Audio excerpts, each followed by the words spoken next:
Siamo nelle zone di collinari di Follina. Qui siamo in un vigneto appena alle porte di Follina. Qui potete vedere un grosso vigneto e una zona in cui è stata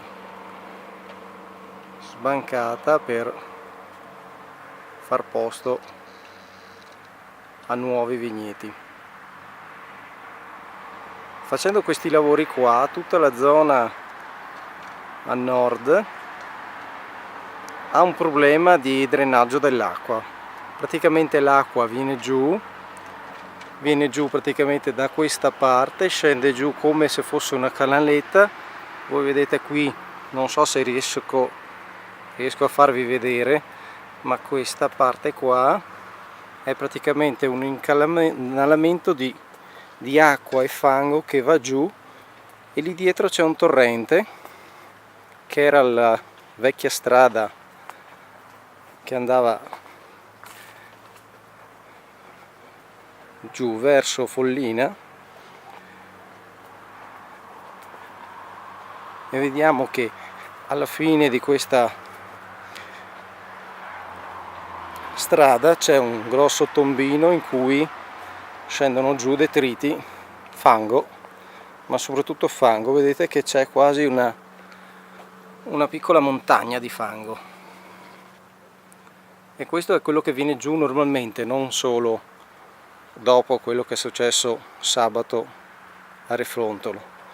Qui c'è il tombino che porta in basso e vedete tutta la zona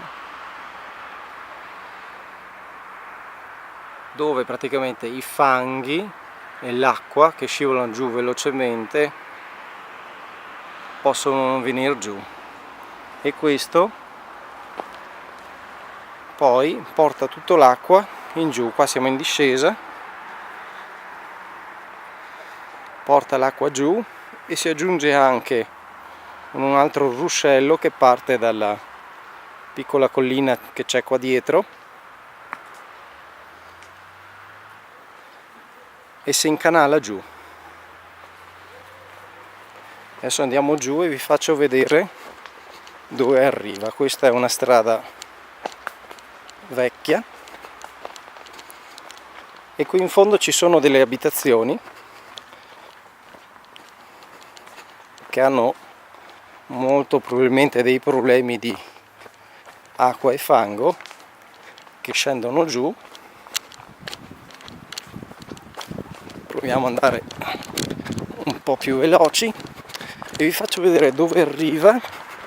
Arriva giù nella strada principale. Arrivando giù nella strada principale, tutta una tubatura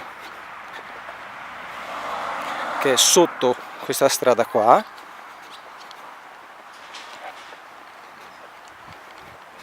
e arriva e c'è questo tombino qui da cui esce sempre l'acqua, ma soprattutto acqua e fango. Qua vedete anche i rimasugli del fango.